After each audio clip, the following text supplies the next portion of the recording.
Hi! We all know that changing a habit can be really challenging. In fact, 88% of all habit attempts fail if you leave that up to chance. So that's what we're not going to do. What we can do is use this 5-step habit loop.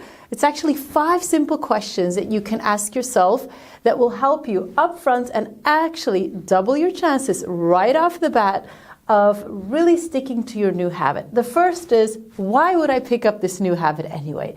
Let's say you want to build a habit of giving more feedback, but maybe you're conflict avoiding, you don't really like it, you've had negative experiences with people getting all defensive. So your motor, your why would I give feedback, can be some kind of pain that you're feeling now, like, oh, people keep making the same mistakes, or I'm actually not having a trusting relationship with this person because I feel like I can't speak what's on my mind.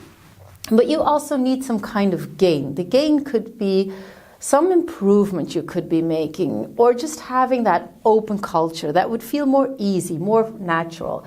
So you want to know, why would I do it? But that in itself is not enough. 78% of all people who suffered a heart attack 1 year later are back to their old habits. We know this.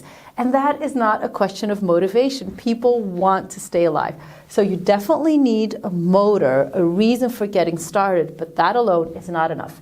You also need to ask yourself the question, when am I going to do this habit? When am I going to give feedback? Why? Because what is a habit? It's something we do unconsciously. We don't think about it. So if you have to ask every time, when am I going to give feedback? Is today the day? After the meeting? During the meeting?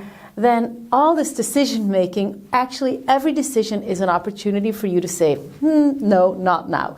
So when are you going to do it? What is your trigger? And what's really important with the trigger is that you find the exact moment. For example, at the end of every meeting, I'm going to ask people, did you like the meeting? What do you want to keep? And what do you want to improve the next time?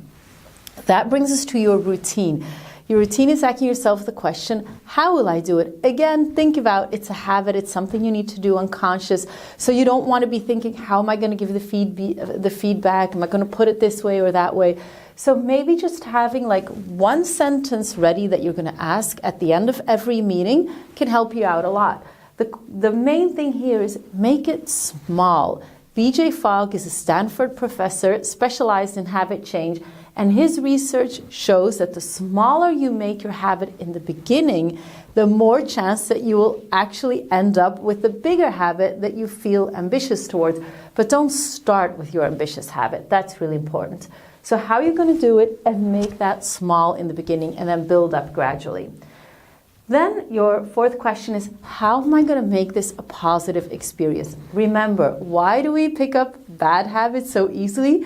Because they're usually naturally reinforced. Like with coffee, we like drinking coffee because it has caffeine, it wakes us up.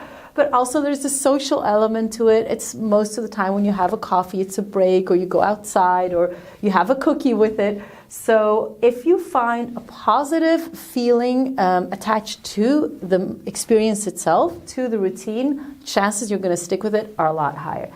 And then maybe the most under-acknowledged aspect of habit design is the environment. 90% of all the habits that we have are the result of our environment. If you work at a company where everyone is on time for meetings, chances are you're going to be on time too. But if you then move to a company where everyone's too late, chances are you're going to start slacking too.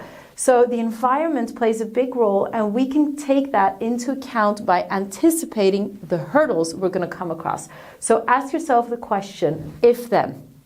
What if the person reacts defensive?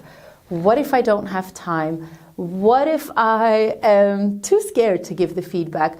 Just by thinking of all the things that go wrong and have some backup scenarios in your mind, chances that in real life you're going to push forward are a lot bigger.